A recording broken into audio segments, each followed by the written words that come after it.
Episode 281 to 290। अध्याय 281 113 कार्रवाई शुरू करें बचपन की परछाई _8। वैसे पिछली बार जब एक लड़का तुम्हारे साथ आया था तो उसके बाद क्या उसके साथ कुछ हुआ था? जीडाई ने यूनिया की ओर देखते हुए कहा। कुछ नहीं हुआ, वह बिल्कुल ठीक है। जीडाई अचानक यूनिया के करीब झुकी और रहस्यमय तरीके से पूछा, उसका परिवार क्या करता है? क्या उसके कोई भाई बहन हैं? उसका चरित्र कैसा है? यूनिया ने उसकी ओर देखा और कहा, उसके पिताजी आंगजो के मेयर हैं। जीडाई के हाथ में रखी चॉपस्टिक जमीन पर गिर पड़ी। उसका मुंह इतना खुला हुआ था कि उसमें एक अंडा समा गया। जियांगजोऊ के मेयर? क्या उनका उपनाम यान नहीं है? जीडाई की आंखें चौड़ी हो गईं। क्या उनकी मां का नाम जुआंगजियोए नहीं है? यूनिया ने सिर हिलाया। ये सही है। जीडाई ने दांत पीसते हुए ठंडे स्वर में कहा, तो यह वही है। यूनिया ने उसकी ओर भौहें चढ़ाईं। आंटी डाई थोड़ी क्रोधित लग रही थीं। उस लड़के ने तुम्हें बचपन में बहुत तकलीफ दी थी, जिसकी वजह से तुम 1 महीने से ज्यादा अस्पताल में भर्ती रहे। जख्म इतना गहरा था कि उस वक्त तुम सिर्फ 3-4 साल के थे। डॉक्टर ने कहा था कि जख्म तुम्हारे दिल को चीरने से बस थोड़ा दूर है। मुझे तब से वो बेचारा याद है। छोटी सी उम्र में इतनी बेरहमी का मतलब था कि वो बड़ा होकर कुछ खास नहीं बन पाएगा। अब उसके साथ कभी न मिलना, चाहे वो कोई अमीर मालिक हो या न हो। मैं उसे जब भी देखूंगा एक बार जरूर पीटूंगा। यूनिया ने यह उम्मीद नहीं की थी कि आंटी डाई के मन में भाई यान के प्रति इतना गहरा पूर्वाग्रह होगा, लेकिन फिर उसने सोचा, ये समझ में आता है। एक बच्चे के रूप में उसकी चोट ने आंटी डाई को लगभग मौत के डर से भर दिया था। जीलानी ने केवल पहले दिन और जिस दिन उसे छुट्टी दी गई थी उससे मुलाकात की थी, तब भी उसने उस पर यानसोंग के साथ लड़ाई करने, पागलपन का व्यवहार करने और लेडी यान को नाराज करने के लिए एक महिला की तरह व्यवहार न करने का आरोप लगाया था, जिसके लिए उसने उसे जमकर डांटा था। उसने म्याओ म्याओ का अपमान किया। मैं इसे सहन नहीं कर सकती, उसने जिद करते हुए कहा, ये सोचकर कि जीलानी उसे समझ जाएगी। लेकिन उस बेहद गर्वीली महिला ने अपना सिर ऊंचा किया। उसकी आंखों में गहरा उपहास और उपहास भरा था। वह शुरू से ही गूंगा और बहरा था। क्या तुम कह रही हो कि उसके बारे में बात नहीं की जानी चाहिए? इसके बजाय तुम एक बंदर की तरह उछलकूद कर रही हो, मानो तुम्हें डर है कि दुनिया को पता न चले कि तुम्हारा भाई मूर्ख है, बहरा है, गूंगा है। क्या तुम्हें एहसास नहीं है कि तुम एक जोकर की तरह हो, बिल्कुल हास्यास्पद? मेरी बेटी जीलानी कैसे अच्छी नहीं लग सकती? सीने में दर्द को नजरअंदाज करने की हद तक गुस्से में आकर वह उस पर चिल्लाए, अगर मैं दिखने लायक नहीं हूं तो तुमने जन्म के समय म्याओ म्याओ और मेरा गला क्यों नहीं घोंट दिया? अब तुम्हें हम शर्मनाक लग रहे हैं। एक जोरदार थप्पड़ उसके चेहरे पर पड़ा। ये दूसरी बार था जब जीलानी ने उसे मारा था। उसने उस कलाकृति से किसी भी दोष की परवाह किए बिना केवल अपने खतरे में पड़े अधिकार के प्रति क्रोध को बाहर निकालने के लिए प्रहार किया था। क्या तुम मुझसे ऐसे ही बात करते हो? मुझे तुम दोनों के होने का कोई अफसोस नहीं है। मुझे बस इस बात का अफसोस है कि मैंने तुम्हें बेहतर अनुशासन नहीं दिया, इसलिए एक दिन तुम मुझ पर उंगली उठाकर गालियां देने लगे। बाहर निकलो, बस बाहर निकलो। तुम मेरी माँ नहीं हो, म्याओ म्याओ, और मेरी तुम्हारे जैसी कोई माँ नहीं है। वह पागलों की तरह चीखी। जीलानी उसके बचपन की सबसे गहरी परछाई थी। हाँ, अब खुद को देखो पागलों की तरह। ये मत कहो कि तुम मेरी बेटी हो, जीलानी। ये कहकर वह बेरुखी से मुड़ी और ऊंची हील पहने तेजी से चली गई। एक बार भी पीछे मुड़कर नहीं देखा। उस महीने आंटी डाई ने ही उसकी अथक देखभाल की। वह अनगिनत बार रोई और आंटी डाई से पूछा कि उसे जीलानी की बेटी क्यों बनना पड़ा। वह जीलानी के पेट से नहीं, बल्कि एक बूढ़ी, बदसूरत और गरीब औरत के पेट से रेंगकर बाहर आना पसंद करती। या क्या हुआ? जीडाई ने यूनिया के कुछ भयंकर भाव को चिंतित भाव से देखा। वर्तमान में वापस आते ही यूनिया की अभिव्यक्ति तुरंत सामान्य हो गई और उसने मुस्कुराते हुए कहा, चाची डाई, भाई यान अब बड़ा हो गया है। वह उतना शरारती नहीं है जितना वह छोटा था, इसलिए कृपया उसे माफ कर दें। जीडाई ने उसे गहराई से देखा। सच बताओ, क्या तुम्हें वह पसंद है? यूनिया ने अपने होंठ भींच लिए, पलकें नीचे कर ली और एक लंबे विराम के बाद धीरे से फुसफुसाया, हम। अध्याय 282 सपनों में लोग पर्याप्त नहीं हैं। जीडाई ने आह भरते हुए कहा, मैं तुम्हारे बारे में क्या कहूँ? लेडी यान ठीक है, लेकिन उसका बेटा, वह बहुत ही अनियंत्रित है। चाची डाई। यूनिया ने अपनी चॉपस्टिक नीचे रख दी और जी डाई को गंभीरता से देखा। ये सब तब की बात है जब हम बच्चे थे। भाईयान बहुत बदल गया है, अब वो मेरे साथ बहुत अच्छा व्यवहार करता है। कृपया बीती बातें भूल जाए। जी डी ने उसे घूरते हुए कहा, लोग कहते हैं कि शादीशुदा बेटी बह गए पानी के समान होती है। तुम्हारी तो अभी शादी भी नहीं हुई और तुम अभी से उसका पक्ष ले रही हो। आगे क्या करोगी? यूनिया ने नीचे देखा और कुछ नहीं कहा। जी डाई ने गहरी भावना के साथ कहा, मिस बचपन से ही आपसे दूर रही हैं, अपनी माँ के बिना बड़ी हुई हैं। उनमें स्नेह की कमी स्वाभाविक है। कभी कभी मैं मिस के बारे में सपने देखती हूँ। ये जानकर कि आप म्याओ म्याओ खुश हैं, मेरे लिए उन्हें समझाने के लिए पर्याप्त है। ये फिर से जीलानी थी। यूनिया ने अपने दिल में गुस्से को दबा दिया और उदासीनता से कहा, जीलानी पहले ही मर चुकी है। जीडाई ने असहमति जताते हुए कहा, म्याओ म्याओ, तुम अपनी बड़ी बहन को उसके नाम से कैसे बुला सकती हो? और वह तो बस लापता है, एक दिन लौट आएगी। बस। यूनिया अचानक खड़ी हो गई। जीडाई के चेहरे पर शर्मिंदगी झलक रही थी। यूनिया को पता था कि उसने जरूरत से ज्यादा प्रतिक्रिया व्यक्त की है, इसलिए उसने अपनी भावनाओं को नियंत्रित किया और हल्के से बोली, चूंकि उसने म्याओ म्याओ और मुझे छोड़ने का फैसला किया है, इसलिए बेहतर होगा कि वह वापस न आए। जीडाई की ओर देखते हुए उसने शांति से कहा, आंटी डाई, मैंने 10 साल पहले कहा था, उस औरत का नाम मेरे सामने दोबारा मत लेना। यह आखिरी बार है, वरना जाओ अपनी मिस को ढूंढो। मैं तुम्हें अपने इस साधारण मंदिर में नहीं रख सकती। ऐसे शब्द चोट पहुंचाने वाले थे, लेकिन यूनिया चाहती थी कि जीडाई को सच्चाई का सामना करना पड़े। वह उस औरत का जिक्र करते हुए जीडाई के दब्बू व्यवहार को अब और बर्दाश्त नहीं कर सकती थी। जी डाई ने उदास होकर यूनिया को देखा। म्याओ म्याओ, मिस को भी कठिनाइयां हुई थी, क्या तुम उन्हें माफ नहीं कर सकती? यूनिया खुद पर हंसते हुए बोली, आप उस व्यक्ति को कभी नहीं जगा सकते जो सोने का नाटक कर रहा हो। आंटी डाई के दिल में उनकी मिस स्वाभाविक रूप से म्याओ म्याओ से अधिक महत्वपूर्ण थी, जो कि एक कमतर मालकिन थी। मैं उसे इस जीवन में कभी माफ नहीं करूंगी। तुम दुआ करो कि वह वापस ना आए, यूनिया ने ठंडे स्वर में कहा, अपना बैग उठाया और दरवाजे की ओर बढ़ गई। चाची, मैं अब जा रहा हूँ। जब समय होगा तो आपसे मिलने आऊंगा। वह बिना पीछे देखे चली गई। दरवाजे के जोर से बंद होने की आवाज़ गूंजी। जीडाई कांप उठी और फूट फूट कर रोने लगी। उसने यह उम्मीद नहीं की थी कि म्याओ म्याओ के मन में मिस के प्रति इतनी गहरी नफरत होगी। उसे क्या करना था? पड़ोस से बाहर निकलते समय रात की ठंडी हवा उसके चेहरे पर लगी, जिससे यूनिया के दिमाग की कुछ धुंधली सी स्थिति साफ हो गई। उसे थोड़ा अफसोस हुआ, वह आंटी डाई से नाराज क्यों थी। आंटी डाई और जीलानी एक साथ बड़ी हुई, बहनों की तरह एक दूसरे के बेहद करीब। उनके लिए जीलानी का बचाव करना, अपनी वफादारी और मजबूत सिद्धांतों का परिचय देना स्वाभाविक ही था। तो फिर वह क्या थी? जी यूनिया। सड़क किनारे एक बेंच पर बैठी यूनिया ने अपनी आंखें बंद कर लीं। डूशान ने धीरे से अपनी कार रोकी और सड़क के किनारे रुक गया। वह बहुत स्पष्ट थी, जीलानी अभी भी जीवित होगी, इस दुनिया के किसी कोने में छिपी होगी, शायद आराम से रह रही होगी। अपने पिछले जीवन में वह और म्याओ म्याओ बहुत बुरी तरह से मर गए थे, फिर भी जीलानी शुरू से अंत तक कभी प्रकट नहीं हुई थी। शायद अपने दिल की गहराई में वह उनकी मृत्यु पर भी खुश हुई थी। उसने आसमान की तरफ देखा। आज रात तारे और चांद बिखरे हुए थे, उसकी दबी हुई भावनाओं की तरह ही उदास। अचानक उसे भाईयान की बहुत याद आई, मानो उसका चेहरा आकाश में तारों के बीच दिखाई दिया हो। कुछ देर बैठने के बाद वह पूरी तरह शांत हो गई और सड़क किनारे खड़ी टोयोटा एसयूवी की ओर चलने लगी। बड़े भाई गो, यहीं रुके, मैं बाकी रास्ता पैदल चलूंगी, जिंगसियन ने कहा जैसे ही एक काली सेडान गाड़ी धीरे धीरे पहाड़ी पर रुकी और वह गाड़ी से बाहर निकल गई। कार के अंदर गू चेंग ने अपना सिर बाहर निकाला। ठीक है, मैं तुम्हें कल सुबह 8 बजे टीवी स्टेशन के प्रवेश द्वार पर देखूंगा। जिनिक्सियन ने आज्ञाकारी ढंग से सिर हिलाया। धन्यवाद बड़े भाई गो, मैं अपना सर्वश्रेष्ठ प्रयास करूंगा। गू चेंग ने कुछ और नहीं कहा और गाड़ी चलाकर रात में गायब हो गया। जिंगसियन मुस्कुराए। रात की हवा में अपने बालों की एक लट को कान के पीछे छिपाते हुए उसकी आंखें ठंडी थी जब वह मुड़ी और पहाड़ पर चढ़ गई। जैसे ही एक कार उसके पास से गुजरी, आंशिक रूप से नीचे की ओर झुकी खिड़की से एक परिचित चेहरा दिखाई दिया। यूनिया ने भौहें उठाईं। जिनिक्सियन निश्चित रूप से तेजी से चलता है। कुछ ही दूरी पर उसने रात की हवा में जिनिक्सियन की दुबली पतली होती हुई आकृति देखी। आंटी आजियान, क्या संयोग है? यूनिया ने अपनी कार के अंदर से पुकारा। जिनिक्सियन ने भौहें चढ़ाईं और सबसे पहले कार की ओर देखा। ये यून फैमिली की कार नहीं थी और मॉडल को देखकर ऐसा लग रहा था कि इसे कोई पुरुष चला रहा है। जिनिक्सियन की आंखें गहरी हो गईं। अध्याय 283, 114 सपने में दिखने वाला व्यक्ति काफी नहीं है _2। जी यूनिया हमेशा अप्रत्याशित रूप से प्रकट और गायब होती रहती थी और उस हास्यास्पद रूप से सुंदर चेहरे को देखकर उसने अनुमान लगाया कि क्या जी यूनिया को किसी ने रखा है। अभी भी आपको घर पहुंचने में काफी समय लगेगा, क्या आप चाहते हैं कि मैं आपको वहां तक छोड़ दूं? जी यूनिया के चेहरे पर उस उज्ज्वल मुस्कान को देखकर कांग जिनिक्सियन को अपने भीतर चिड़चिड़ाहट का एक बुलबुला महसूस हुआ। कोई ज़रूरत नहीं, मैं टहलना चाहता हूँ। तो मैं पहले वापस जाऊंगा, लेकिन यहाँ रात में काफ़ी असुरक्षित है, खासकर जब घास में अक्सर सांप दिखाई देते हैं। आंटी आजियान, आपको सावधान रहना चाहिए। अगर आपको कुछ हो गया तो दादी माँ बहुत परेशान होंगी, खासकर पिताजी। वे आपसे बहुत प्यार करते हैं, मैं सोच भी नहीं सकता कि वे कितने चिंतित होंगे। रात में उनकी काली काली आंखें चमक उठीं, जिससे कांग जिनिक्सियन ने जल्दी से अपनी नज़रें हटा लीं ताकि वह उस असामान्य दिल की धड़कन को छुपा सके जो उसने एक पल के लिए महसूस की थी। यूनिया ने अपने होठों को थोड़ा सा मोड़ लिया और कार धूल के गुबार के साथ तेजी से चली गई।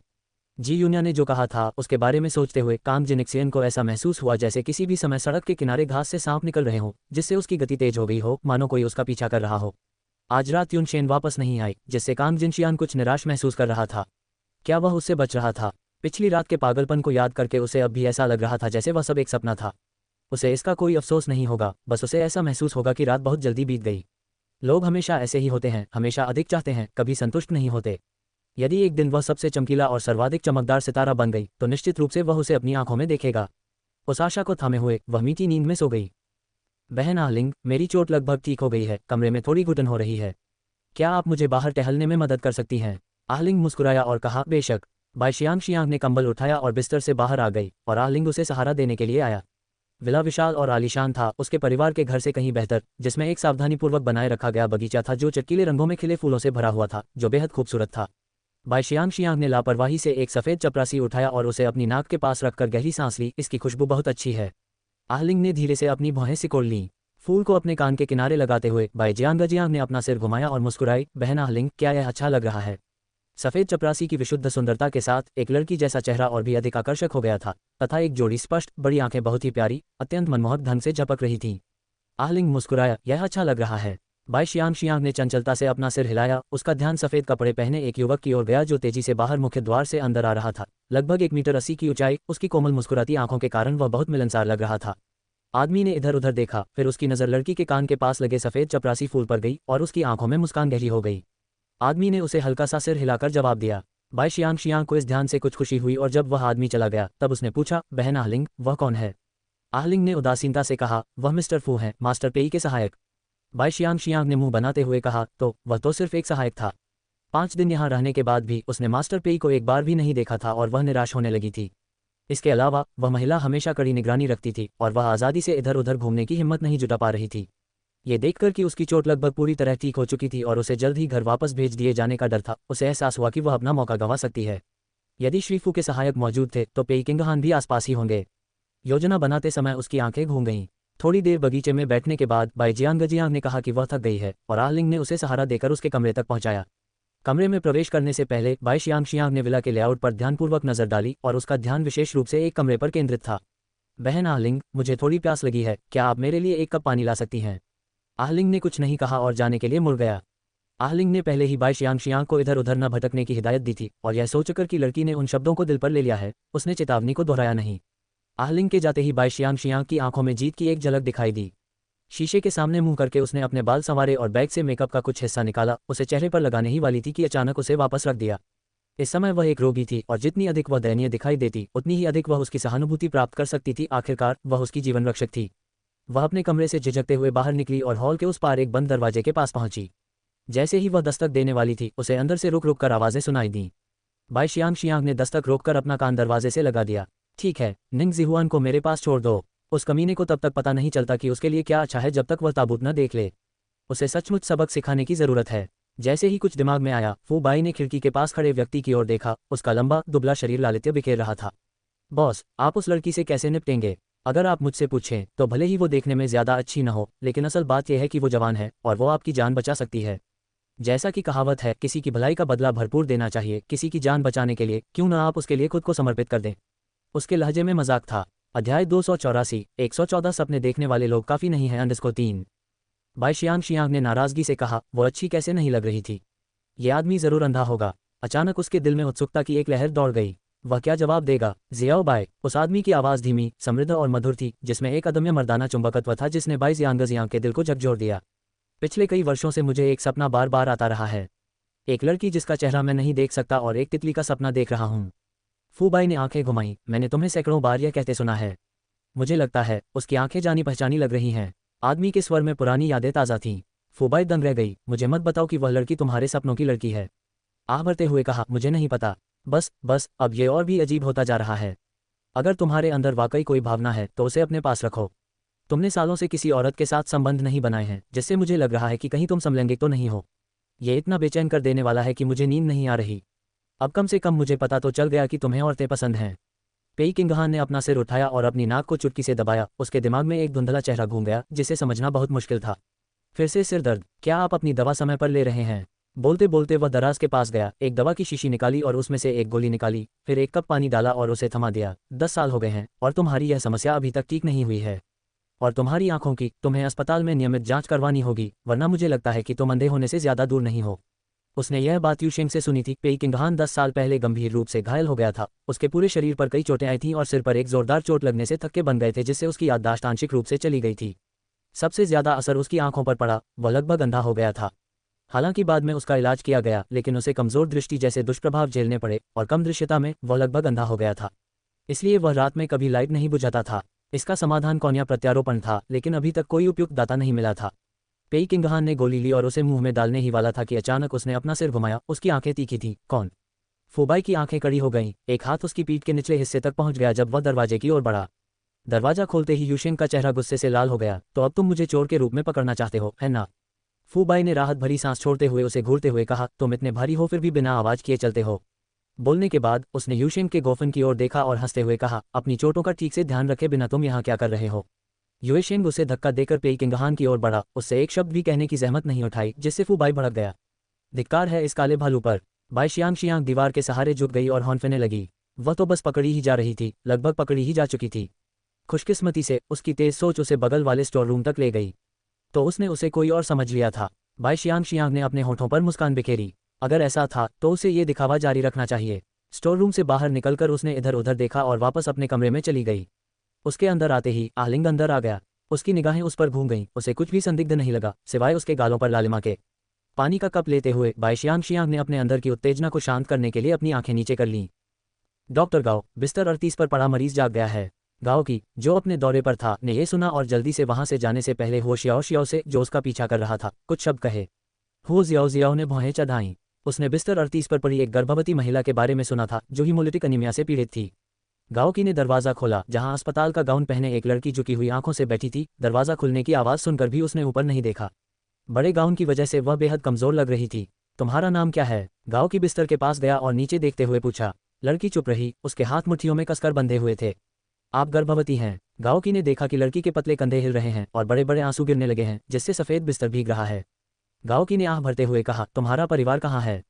लड़की ने जिद करते हुए अपने होंठ काटे और पहली बार बोली, मेरा कोई परिवार नहीं है। गाओ की ने भौहें चढ़ाईं। लड़की की स्थिति जटिल थी, उसे किसी के साथ की जरूरत थी, लेकिन यह एक बड़ी दुविधा बन गई। क्या तुम अनाथ हो? लड़की चुप रही। गाओ की ने संक्षेप में अपनी स्थिति बताई और अंत में कहा, चिंता मत करो, हम तुम्हारा इलाज करने के लिए हर संभव प्रयास करेंगे। बच्चा ठीक हो जाएगा, इससे परेशान मत हो। अचानक लड़की अपना पेट पकड़ते हुए भड़क उठी, मुझे ये बच्चा नहीं चाहिए, मुझे यह नहीं चाहिए। तुम मुझे इस समय क्यों ढूंढने आए हो? क्या तुम भी मुझे धमका रहे हो? गाओ की चौंक गया और वह और एक युवा नर्स जल्दी से उसे पकड़ने गए। लड़की ने अचानक उसका हाथ पकड़ लिया और रोते हुए बोली, मैं इसे जन्म नहीं दे सकती। क्या कोई तरीका है जिससे मैं गर्भपात करा सकूं? गाओ की ने भौहें चढ़ाईं। आपकी शारीरिक हालत बहुत खराब है और आपको गंभीर रूप से खून की कमी है। गर्भपात कराना उचित नहीं है। सबसे अच्छी स्थिति में तो शायद आप फिर कभी गर्भधारण न कर पाएं, और सबसे बुरी स्थिति में तो। अध्याय 285 114 सपने देखने वाले लोग काफ़ी नहीं हैं _4। लड़की ने भारी आवाज़ में कहा, तो फिर मैं क्या करूं? गाओ की ने आह भरी। ऐसा लग रहा था कि वह एक और लड़की थी जो अपना रास्ता खो चुकी थी। आपकी वर्तमान स्थिति को देखते हुए बच्चे को रखना ही बेहतर है। हालांकि हेमोलिसिस है, लेकिन इसका इलाज संभव है। गाओ की ने धैर्यपूर्वक सलाह दी। लड़की धीरे धीरे शांत हो गई, मानो उसने वास्तविकता स्वीकार कर ली हो। गाओ की ने एक क्षण के लिए हिचकिचाते हुए कहा, क्या आप बच्चे के पिता से संपर्क कर सकते हैं? लड़की ने दांत पीसते हुए कहा, वह मर चुका है। तो फिर आपका नाम क्या है? अन्यथा हम आपको अस्पताल में भर्ती नहीं कर पाएंगे। लड़की ने अपना सिर नीचे कर लिया, उसकी आवाज़ धीमी हो गई, लिंसिली। गाओ की मुस्कुराई, ये बहुत अच्छा नाम है। मैं गाओ की हूँ, आपका उपस्थित चिकित्सक। अगर आपको किसी चीज़ की ज़रूरत हो तो मुझे फ़ोन करें। ये नज़ वांग, आपकी जिम्मेदार नज़ है। सब कुछ व्यवस्थित करने के बाद गाओ की वहाँ से चला गया। नज़ वांग ने मुस्कुराते हुए उसे आईवी लगाना शुरू किया। आप बहुत युवा दिखती हैं, इस साल आपकी उम्र कितनी है? लिंसिली ने अपने होंठ भींचे, 20। तुम्हें पता नहीं कल कितनी गंभीर स्थिति थी। तुम्हारा खून RH नेगेटिव है और हमारे अस्पताल के ब्लड बैंक में उस समय इस तरह का खून उपलब्ध नहीं था। ये बहुत खतरनाक था। खुशकिस्मती से जिस युवती ने तुम्हें लाया था उसका भी RH नेगेटिव खून है और उसी का खून तुम्हें चढ़ाया गया, वरना तुम सचमुच खतरे में पड़ जाते। तभी लिंसिली को वह लड़की याद आई जिसे उसने बेहोश होने से पहले देखा था और उसने सहजता से पूछा, वह कहाँ है? नज़ वांग ने अपना सिर हिलाते हुए कहा, रक्तदान करने के बाद वह चली गई और जो फ़ोन नंबर और नाम उसने छोड़ा था वह फर्जी था, शायद इसलिए क्योंकि वह परेशानी खड़ी करने से डरती थी। लिंसिली का हाथ उसके पेट पर था, उसके दिल में खुशी और कड़वाहट दोनों महसूस हो रही थी। उसका बच्चा, लेकिन इस बच्चे ने बहुत सारी अप्रिय यादें ताज़ा कर दीं। अचानक उसे कुछ याद आया और उसने पूछा, क्या आपके अस्पताल में लिन ताओ नाम का कोई डॉक्टर है? नज़ वांग ने रुककर कहा, हाँ, लेकिन उसे अस्पताल से निकाल दिया गया है। बर्खास्त। लिंसिली ने अचानक नज़ की कलाई पकड़ ली और चिंतित होकर पूछा, क्यों? नज़ वांग उसकी प्रतिक्रिया से आश्चर्यचकित थी। उसने कुछ समय पहले एक सर्जरी के दौरान एक बड़ी गलती की थी और यह ऑनलाइन एक बड़ा घोटाला था। क्या आपको नहीं पता था? चिकित्सा नैतिकता के बिना एक डॉक्टर को सबक सिखाया जाना चाहिए। उस वक्त उसे खाने के लिए भी मुश्किल से पैसे मिलते थे। भला वो खबर सुनने के मूड में कैसे थी? उसे राहगीरों की बातें सुनकर ही पता चला। उसे उम्मीद नहीं थी कि वो डॉक्टर लिन ताओ होगा। लिंसिली को जोर से हंसने की इच्छा हुई। कर्म, ये कर्म है। नज़ वांग ने उसकी ओर देखा, क्या आप डॉक्टर लिन को जानती हैं? लिंसिली मुस्कुराई, नहीं, मुझे नहीं पता। नज़ वांग ने आगे कुछ नहीं कहा और इव लगाने के बाद चली गईं। लिंसिली अस्पताल के बिस्तर पर बैठी थी। उसने अपनी आंखें उठाकर खिड़की से बाहर देखा। उसकी आंखों में एक ठंडी चमक चमक उठी। Ads by PubFuture ads. दोपहर के समय गांव की लिफ्ट के पास ऐसे खड़ा था जैसे कोई शिकारी अपने शिकार का इंतजार कर रहा हो, लेकिन उसने पूरे दिन किसी का इंतजार नहीं किया। उन्हें ये सोचकर थोड़ी निराशा भी हुई कि वह अस्पताल से नहीं बल्कि कोई काम से आई हुई है। डॉक्टर गाओ, अब आप ड्यूटी पर नहीं हैं, आप क्यों नहीं गए? कुछ युवा नर्सें भी उसके साथ हंसते हुए उसका मजाक उड़ा रही थीं। गोलमटोल नज़ ने उसकी ओर देखा। उसकी आंखों में एक शरारती मुस्कान चमक रही थी। डॉक्टर गाओ मोहित हो गए हैं, आप लोगों को सपने देखने की जहमत नहीं उठानी चाहिए। बाकी लोगों ने जल्दी से उस मोटी नर्स को धक्का दे दिया तथा पूरी कहानी जानने की कोशिश करने लगे, जबकि वह खिलखिलाकर हंसते हुए लिफ्ट में प्रवेश कर गई। हो शियाओ ने आकर धीरे से पूछा, फुयुआन रोड पर अभी अभी एक नया सिचुआन रेस्टोरेंट खुला है। मैंने सिस्टर फैट और बाकी लोगों से सुना है कि यह वाकई बहुत अच्छा है। मैं तुम्हें इसे आजमाने का मौका दूंगी। तुम इतने लंबे समय से घर से दूर रही हो, तुम्हें हमारे शहर का स्वाद बहुत याद आ रहा होगा। गाओ की ने अपना सिर हिलाया, शायद किसी और समय। मरीज अर्तीस अभी भी अस्थिर है, मैं यहीं रहना चाहता हूँ और चीज़ों पर नज़र रखना चाहता हूँ। जैसे ही झाओ यंग नए कपड़े पहने वहां से गुजरी, उसने वो शियाओ शियाओ को लापरवाही से दूर ले जाकर कहा, तुम्हें पता है कि यह लड़का कैसा है? एक बार काम शुरू करने के बाद ये बेरहम हो जाता है। जब वह चला जाएगा तो मैं तुम लोगों को दावत दूंगी। बेहतर होगा कि तुम इस मौके का फ़ायदा उठाओ। हो शियाओ शियाओ तुरंत खुशी से मुस्कुराई और प्यार से झाओ यंग से हाथ मिलाते हुए बोली, धन्यवाद बहन झाओ। झाओ यंग ने भौहें चढ़ाईं, लेकिन देखिए, इन बातों को आमतौर पर पुरुषों द्वारा ही सामने लाया जाना चाहिए। अन्यथा पुरुषों की हीन प्रकृति के अनुसार बिना प्रयास के मिलने वाली कोई भी चीज़ संजोई नहीं जाएगी। हो शियाओ शियाओ ने हंसते हुए कहा, कोई बात नहीं, जब तक मैं उसे पसंद करती हूँ बस इतना ही काफ़ी है। झाओ यंग ने उसके माथे पर हाथ फेरा, तुम हमेशा अपने इनकार में धैर्यवान होने का नाटक करती हो। फिर उसकी आंखें सिकुड़ गईं, क्या आपने बिस्तर 38 पर मरीज को देखा है? हो जियाओ जियाओ चौंका, नहीं, क्यों? झाओ यंग ने उसकी तरफ देखा, वह युवती किसी पेंटिंग जैसी लग रही है। मैंने गाओ की को उसके वार्ड में अक्सर आते जाते देखा है। तुम्हें सावधान रहना चाहिए, गाओ की बहुत भोली है, अगर वह महिला उसे फंसाने में कामयाब हो गई तो तुम रोते रोते रह जाओगी। हो जियाओ जियाओ की सांसें तेज हो गईं, सच में?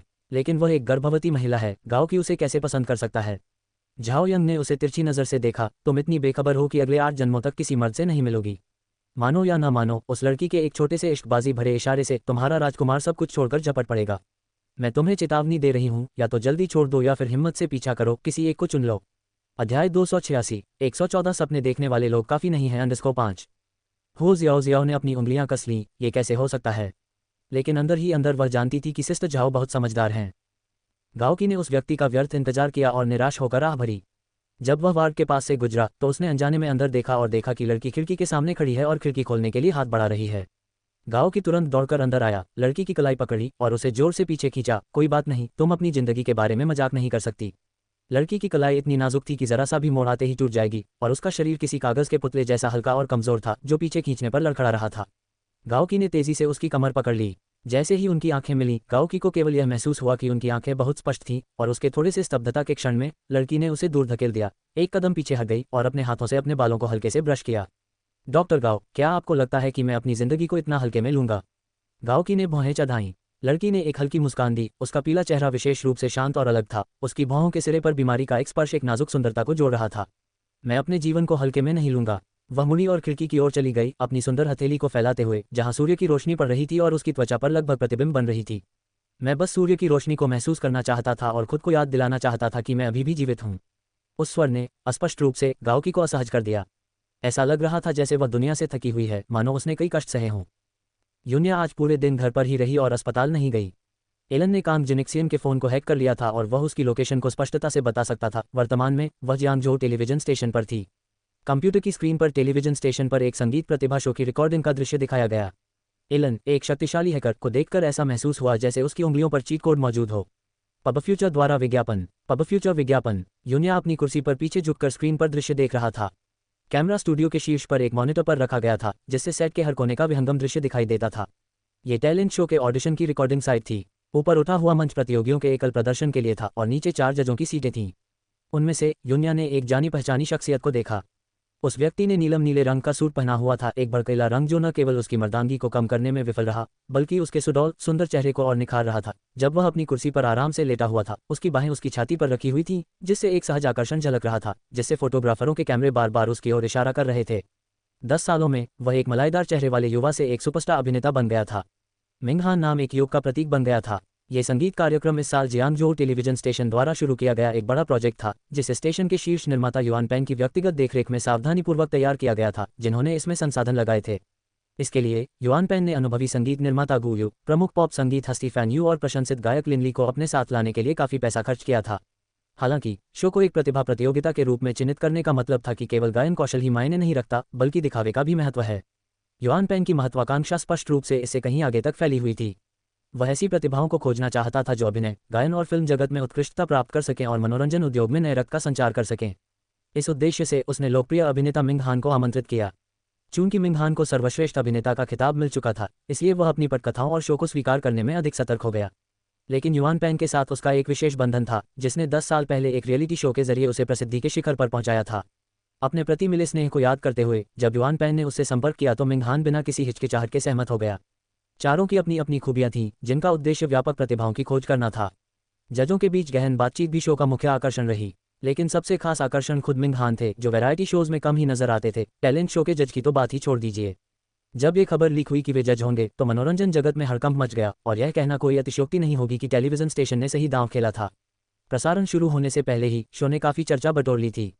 मिंग हान अपनी तीखी शैली, या यूं कहें कि अपनी तीखी बुद्धि के लिए जाने जाते थे।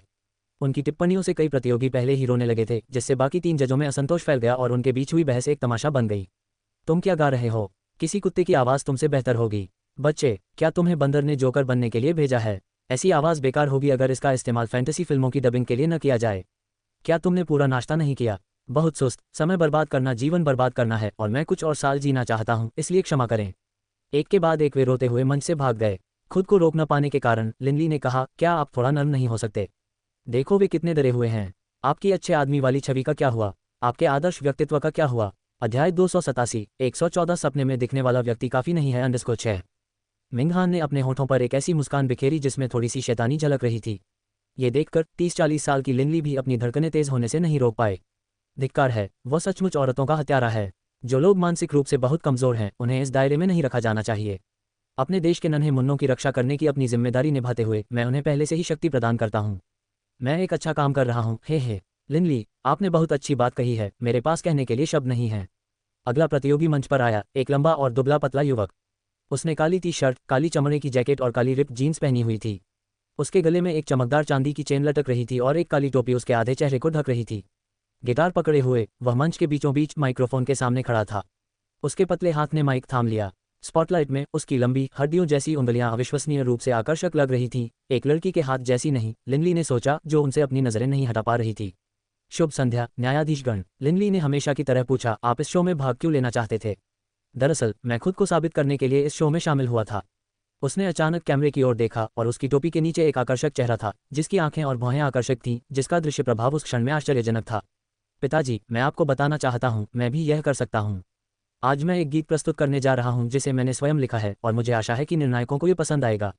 शो में मूल गीत प्रस्तुत करने के लिए बहुत साहस की आवश्यकता होती है, अन्यथा पहले ही राउंड में बाहर हो जाना पड़ता है। लिनली ने सबसे पहले तालियां बजाईं। मिंग हान ने युवक की ओर देखा और अवचेतन रूप से भौहें सिकोड़ लीं। युवा ने ध्वनि की जांच करने के लिए गिटार के तारों को बजाया और एक सौम्य तथा मधुर संगीत बजाना शुरू किया, जो कानों को सुखदायक तथा सुखद लगा। लिनली ने सहमति में सिर हिलाया। वह संगीत का जानकार और अनुभवी लग रहा था। मैं आपके दरवाजे के पास से गुजरते हुए एक सेब तोड़ता हूँ, ताकि उसे आपके हाथों तक पहुँचा सकूँ और आपकी प्यास बुझा सकूँ। युवक की आवाज़ तीखी और थोड़ी भारी थी, और उसने सहजता से गाया, जिससे श्रोताओं का ध्यान तुरंत ही उसकी ओर आकर्षित हो गया। लिनली ने खुद को चुपचाप गुनगुनाते हुए पाया, गर्मियों में कोला की तरह, सर्दियों में कोको की तरह, आप सही समय पर सही व्यक्ति हैं। उनकी स्पष्ट और चुंबकीय आवाज़ के साथ मिलकर गर्म और जीवंत धुन ने दर्शकों के सामने एक जीवंत तस्वीर पेश की। दर्शक युवा प्रेम की मासूमियत और उलझन को महसूस कर सकते थे, जो सर्दियों के दिन के सूरज की तरह मधुर और गर्म थी। तुम ही हो जिसने मुझे बंजर रेगिस्तान में एक फूल खिलते हुए दिखाया। तुम मुझे हर दिन तुम्हारे लिए एक प्रेम गीत लिखने के लिए प्रेरित करती हो। सबसे रोमांटिक कोरस के साथ तुम चुपचाप सामंजस्य बिठाती हो। कोरस में गीत ने एक पुरुष और एक महिला के बीच तीव्र भावनात्मक टकराव को दर्शाया, जो दर्शकों के साथ प्रतिध्वनित हुआ और उन्हें उस दुनिया में खींच लिया।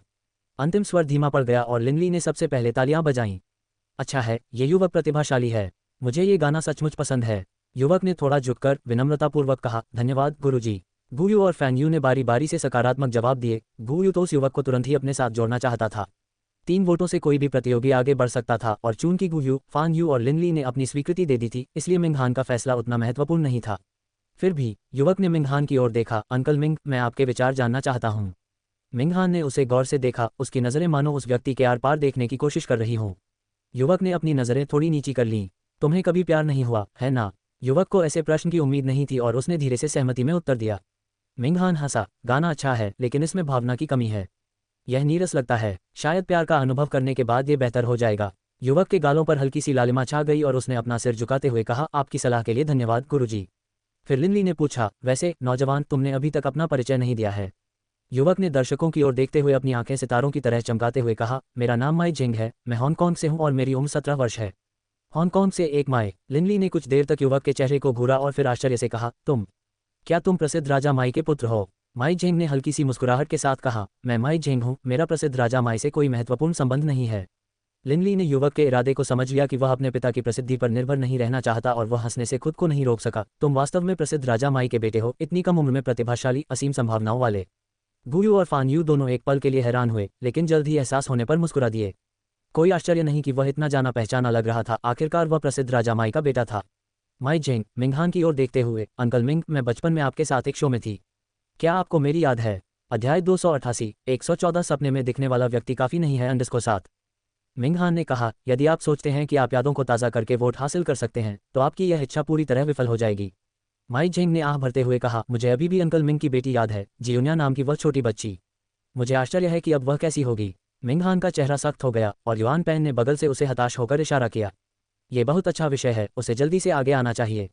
मुझे उसकी वर्तमान स्थिति के बारे में भी नहीं पता। अगर वह ये शो देख रही है तो मुझे उम्मीद है कि वह मुझसे संपर्क कर सकेगी।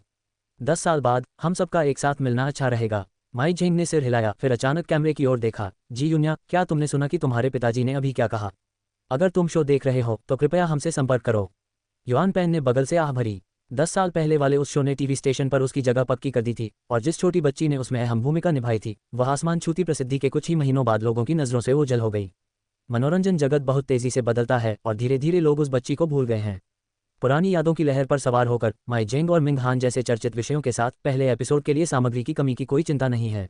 उसकी नज़रें घूम गईं और उसे एक बेहतरीन प्रमोशनल एंगल सूझा। जी यून्या, मंच के पीछे प्रतीक्षा करते हुए कांग जिनिक्सियन ने नाम सुना और अवचेतन रूप से ठिठक गया।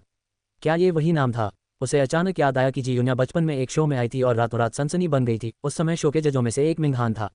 क्या सचमुच दुनिया में ऐसा संयोग हो सकता है? कांग जिनिक्सियन ने ईर्ष्या से अपनी मुट्ठियां भींच लीं।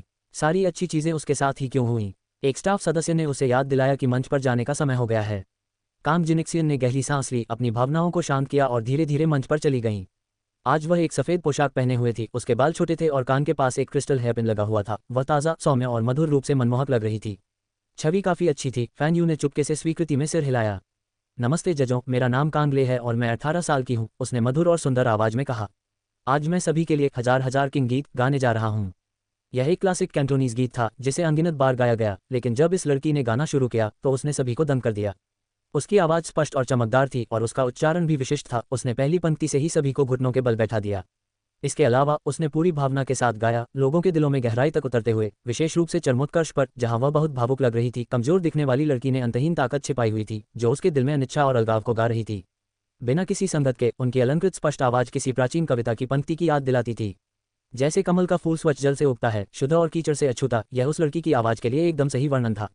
गीत के अंत में लड़की हल्की सांस लेते हुए खड़ी रही। उसके चेहरे पर अभी भी भावनाएं साफ नहीं हुई थीं और किसी तरह उसने लोगों को थोड़ा भावुक कर दिया। लिनली ने मेज़ पर जोर से कहा, वाह, यह अब तक का सबसे मार्मिक संस्करण है जो मैंने सुना है। हालांकि स्वरों के परिवर्तन में थोड़ी कमी है, लेकिन भावनाएं उसकी भरपाई कर देती हैं। आपकी आवाज़ बहुत सुंदर है, खासकर जिस तरह से आप गाते हुए अपना दिल खोलती हैं। आप तो जन्मजात गायिका हैं। लिनली की ऐसी टिप्पणी से पता चलता है कि लड़की ने वास्तव में अच्छा गाया था। कांग जिनिक्सियन ने विनम्रता से सिर झुकाया। धन्यवाद शिक्षक। फैन यू ने सिर हिलाया। वाकई ये बुरा नहीं था। ये बच्ची पूरे जोश से गाती है। देखते हैं, अगर वह लगातार इस स्तर को बनाए रख पाती है तो मैं खुद उसे निखारूंगा। आजकल अच्छी प्रतिभाएं मिलना मुश्किल है। फैन यू ने भी अपनी सहमति जताई और फिर सबकी नज़रें हमेशा आलोचनात्मक जज रहे मिंगहान पर टिक गईं। इतने बेहतरीन अकपेला प्रदर्शन के सामने वह किस तरह की तीखी आलोचना कर सकते थे? कांग जिनिक्सियन की नज़र उस पर पड़ी। उसकी हथेलियां घबराहट से पसीने से तर हो गईं। उसे सफल होना ही था। मिंगहान ने एक पल के लिए सोचा और फिर सपाट लहजे में कहा, बहुत ज़्यादा भावना प्रभावित। एक शब्द से उन्होंने माहौल तय कर दिया। एक शब्द में कहें तो ये प्रभावित हुआ। बाकी लोग तो बोल ही नहीं पाए। इस आदमी को खुश करना वाकई मुश्किल था। जब माई जेंग ने बिना किसी भावना के गाना गाया तो उसने उसे नीरस कहकर उसकी आलोचना की। अब एक लड़की भावुक होकर आए और उसने उस पर भावुक होने का आरोप लगाया। आपकी नज़र में अच्छा क्या माना जाता है? लिनली ने सबसे पहले आपत्ति जताए। आप जानबूझकर नुक्स निकाल रहे हैं। मैं आपको ऐसे ही गाते देखना चाहता हूँ। कांग जिनिक्सियन ने माफ़ी मांगते हुए मुस्कुराते हुए कहा, टीचर लिन, कृपया मेरे लिए टीचर मिंग से झगड़ा मत कीजिए। अगर इससे आपका रिश्ता खराब होता है तो मैं पापी होऊंगा। अगली बार मैं अपनी भावनाओं को नियंत्रित करने पर ज़रूर ध्यान दूंगा। लिनली ने आह भरी। देखो ये लड़की कितनी समझदार है। कुछ लोग जेड पर दया करना और उसे संजोना नहीं जानते। मिंगहान ने अपने होठों को उपहासपूर्ण ढंग से मोड़ा। उसकी निगाहें लड़की के नाजुक चेहरे पर उदासीनता से घूम गईं। अध्याय 289 114 सपने में दिखने वाला व्यक्ति काफ़ी नहीं है _8। ये सब सिर्फ अभिनय है, ये देखने के लिए कि कौन बेहतर प्रदर्शन कर सकता है। ये लड़की गायन में अपनी प्रतिभा बर्बाद कर रही है। उसे फिल्म और टेलीविज़न में जाने के बारे में सोचना चाहिए। गायिका बनने से कहीं ज़्यादा उज्ज्वल भविष्य होगा उसका। कांग जिनिक्सियन के चेहरे पर एक क्षण के लिए बेचैनी दिखाई दी, लेकिन उसने तुरंत ही अपना संयम पुनः प्राप्त कर लिया तथा कमजोरी का कोई संकेत नहीं दिखा। अगले दौर में आगे बढ़ने के बावजूद उसके दिल में कोई खुशी महसूस नहीं हुई। यह मिंगहान वास्तव में जी यून्या के साथ मिली भगत रखता है, जो समान रूप से घृणित है। यून्या ने स्क्रीन पर हलचल भरे दृश्य को देखा। उसके होंठ थोड़े ऊपर की ओर मुड़े हुए थे। सचमुच पुराने दोस्त। मिंग हान का जिनिक्सियन के साथ टकराव उसके लिए एक सुखद दृश्य था। 10 साल बीत चुके थे और कई लोग बदल गए थे। वो घमंडी नौजवान एक नेकदिल नौजवान में बदल गया था। वो प्यारे चेहरे वाला आदर्श एक तीखी जुबान वाले चाचा में बदल गया था। लेकिन जैसा कि मिंग हान ने कहा, ये सब बस दिखावा कर रहे हैं। असल में कौन जानता है कि ये अकेले में कैसे हैं। उसने जिनक्सियन को मंच से उतरते हुए देखा। उसका पतला शरीर विलो के समान सुंदर था, देखने लायक दृश्य था। उसकी आंखों में एक उपहासपूर्ण मुस्कान तैर गई। काम जिनिक्सियन, आज आप जितना ऊंचा चढ़ेंगे कल उतनी ही बुरी तरह गिरेंगे। मैंने तुम्हारे लिए जो महान सपने बुने हैं उनका थोड़ी देर और आनंद लो। जब तुम बादलों से कीचड़ में गिरोगे तो मैं ये सुनिश्चित करूंगा कि तुम फिर से उठ न सको। वह भविष्य के दृश्यों की कल्पना करके भी खुद को खुश कर रही थी। उसके होंठ गर्व से फूले हुए थे। भाई बहनों के बीच अनाचार, बहनों के बीच झगड़े, एक तथाकथित मासूम लड़की की घटिया हरकतें, परत दर परत उसका मुखौटा उधेड़कर एक सड़ा हुआ तरबूज सामने आता है। धोखा खाए दर्शक और प्रशंसक आपको एक ही थूक से डुबो सकते हैं। नहीं, यह अभी भी पर्याप्त नहीं है। कुछ सोचते हुए यून्या ने अपना सेलफोन निकाला और एक नंबर डायल किया। नमस्ते निदेशक युआन। मंच के पीछे लौटने पर जिनक्सियन ने अन्य प्रतियोगियों की आंखों में छिपी शत्रुता देखी जो वे उसकी ओर देख रहे थे। जिनक्सियन ने हल्के से मुस्कुराते हुए एक कोने में चुपचाप बैठ गई। अचानक भीड़ में हलचल मच गई और जैसे ही जिनिक्सियन ने ऊपर देखा, एक सुंदर युवक अपनी पीठ पर गिटार लिए हुए वहां से गुजरा, जिससे कई महिला प्रतियोगी बेहोश हो गईं। ये प्रसिद्ध राजा माई का बेटा है, वह बहुत सुंदर है। अभी अभी उनका गाना इतना अच्छा था कि अब से वे मेरे नए आदर्श हैं। बातचीत लगातार जारी थी और उस युवक के चेहरे पर बसंत ऋतु जैसी मुस्कान थी जो बेहद मिलनसार लग रही थी। उसने एक प्यारी गोल चेहरे वाली लड़की की तरफ हाथ भी हिलाया, जिसने तुरंत अपना मुंह ढक लिया और उत्तेजना से चीख पड़ी। जैसे ही माई जेंग जिनिक्सियन के पास से गुजरा, उसने उसकी ओर एक भान उठाए। उसकी आंखों में भावनाएं स्पष्ट दिखाई दे रही थीं। इतना खराब भी नहीं, उसने कहा और फिर चला गया। ईर्ष्या और नाराजगी भरी निगाहों को महसूस करते हुए जिनिक्सियन ने अपनी छाती सीधी कर ली। अंदर से प्रसन्न थी, लेकिन उसका चेहरा धीरे से मुस्कुरा रहा था। एक क्षण सोचने के बाद वह उठी और उसके पीछे चली गई। जिनिक्सियन हाथ धोने के लिए झुकी। कुछ ही देर बाद वह युवक अपना गिटार लेकर पुरुषों के कमरे से बाहर चला गया। जिनिक्सियन ने मुस्कुराते हुए उसकी तरफ देखा। तुम वाकई बहुत प्रतिभाशाली हो और गाते भी बहुत अच्छा हो। उसके चेहरे पर अभी भी मुस्कान थी, लेकिन उसके शब्दों पर उसने उसे एक नज़र देखा। उसकी आंखों में दुष्ट मनोरंजन ने जिनिक्सियन को जमने पर मजबूर कर दिया।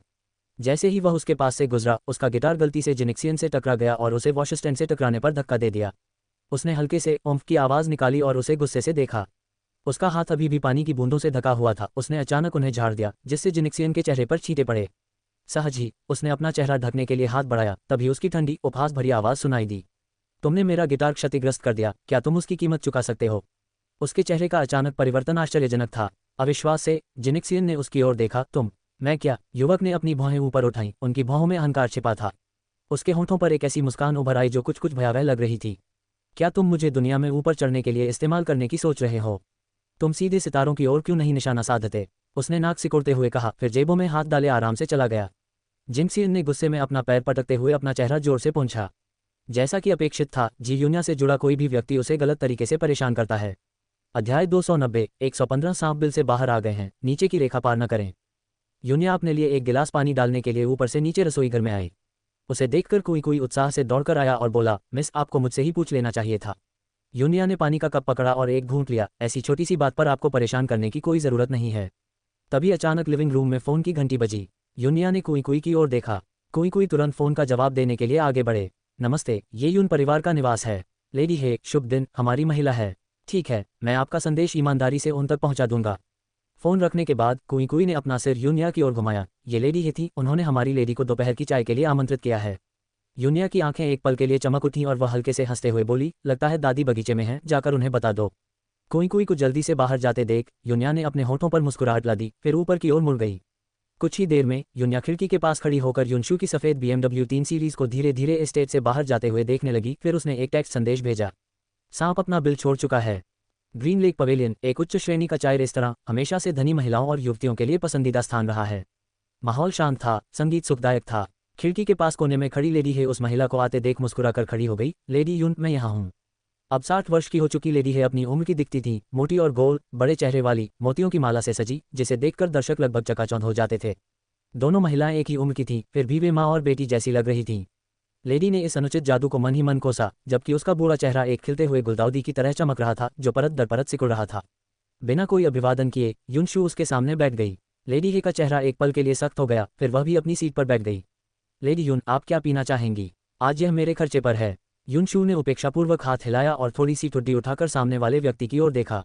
हालांकि उसके हाव भाव सपाट थे, लेकिन उसमें गहरी घृणा और तिरस्कार की भावना थी, उसकी हड्डियों से उपजी श्रेष्ठता की भावना जिसने क्षण भर के लिए लेडी हे को अभिभूत कर दिया। लेडी हे, चलिए सीधे मुद्दे पर आते हैं। अगर आप यंग मास्टर हे की शादी के बारे में यहाँ हैं तो मैं सहमत हूँ, लेकिन मेरी एक शर्त है। महिला चौंक गई। क्या शर्त? युनशू मुस्कुराया और अचानक विषय बदल दिया। मैंने सुना है कि लेडी हे युनजो के एक प्रतिष्ठित परिवार से हैं और उनके पिता वहाँ काफ़ी प्रसिद्ध व्यापारी थे। युनजो हुआ देश के दक्षिण पश्चिमी सीमा पर स्थित है, जिसका एक लंबा इतिहास है, लुभावने दृश्य हैं और यह एक प्राचीन सभ्यता का उद्गम स्थल है। ये सुनकर लेडी हे को यह समझ नहीं आया कि उसने अपने परिवार की वंशावली का जिक्र क्यों किया। उन्होंने सिर हिलाकर कहा, हाँ ये सही है। तो आपके पिता युनजो में काफ़ी प्रभावशाली रहे होंगे। युनशू ने अपनी बाहें उठाईं। लेडी हे का पैतृक परिवार युनजो में एक प्रसिद्ध धनी परिवार था और यह कोई रहस्य नहीं था। जैसा कि पुरानी कहावत है, पैसा बोलता है, और वे वहाँ प्रमुख व्यक्ति थे। युनशू क्या कहना चाह रहा था यह न जानते हुए लेडी हे ने लापरवाही से जवाब देने की हिम्मत नहीं की। मेरी शर्त यह है कि आप अपने हुआन परिवार के प्रभाव का उपयोग करके मुझे किसी को नहीं, सटीक रूप से कहें तो कुछ खोजने में मदद करें। आधे घंटे बाद युनशू ने समय पर नजर डाली। माफ कीजिए, मुझे शौचालय का उपयोग करना है। युनशू की पीछे हटी हुई आकृति को देखकर लेडी हे ने थोड़ा भौहें चढ़ाईं और युनशू के शब्दों पर विचार करने लगी। उसके पिता का बहुत पहले देहांत हो चुका था और अब परिवार का मुखिया उसका भाई था, जिसकी पत्नी बहुत कर्कश थी। बेटी की शादी हो जाने के कारण उसे ज्यादा फायदा नहीं हुआ। फिर भी अभी अभी युनशू की कई बातें याद करके उसने दांत पीस लिए। जियांगजोऊ में वर्तमान में युन परिवार सत्ता में है। वह जानती थी कि उसे वास्तविकता का सामना करना होगा। जैसे ही युनशू शौचालय से बाहर आए और अपने चियोंगसम के हेम को ठीक करने के लिए अपना सिर नीचे किया, वह किसी से टकरा गई। मैडम, सावधान रहें। उस व्यक्ति ने उसे गिरने से बचाने के लिए हाथ बढ़ाया। वह आवाज। युनशू की अभिव्यक्ति कठोर हो गई। उसका सिर थोड़ा झुक गया, उसकी उंगलियां अवचेतन रूप से कांपने लगीं। मैडम, क्या आप ठीक हैं? युनशू आगे बढ़े। स्पष्टतः वे और कुछ नहीं कहना चाहते थे। वह व्यक्ति एक पल के लिए झिझका, फिर अचानक आगे बढ़कर उसकी बांह पकड़ ली। युनशू ने सहज ही उसकी ओर देखा। आप क्या कर रहे हो? वह आदमी उत्साहित होकर बोला, शुअ, क्या तुम शुअ हो? फिर उसने अचानक युनशू को गले लगा लिया। उसकी आवाज़ भावनाओं से कांप रही थी। शुअ, स्वर्ग दयालु है, मैंने अंततः तुम्हें पा लिया है। यह एक दयनीय दुख से भरी आवाज़ थी। युनशू ने कुछ देर के लिए अपनी आंखें बंद कर लीं, फिर हिंसक तरीके से उसे दूर धकेल दिया और उदासीन चेहरे के साथ एक कदम पीछे हट गई। तुमने मुझे कोई और समझ लिया है। ये शब्द कहकर वह जाने के लिए मुड़ी। वह आदमी तेजी से उसके सामने आया, उसका रास्ता रोका और उसे गौर से देखा। मैं तुम्हें गलत नहीं समझूंगा, तुम शुअ हो। मेरी तरफ देखो, मैं तुम्हारा भायन हूँ। इतने सालों बाद भी तुम वैसी ही दिखती हो जैसी मुझे याद है, जबकि मैं बूढ़ा हो गया हूँ। उस आदमी की उदास मुस्कान दिल तोड़ने वाली और दुखी थी। आगे की कहानी सुनाने के लिए वी एम स्टोरी वर्ल्ड को सब्सक्राइब करो।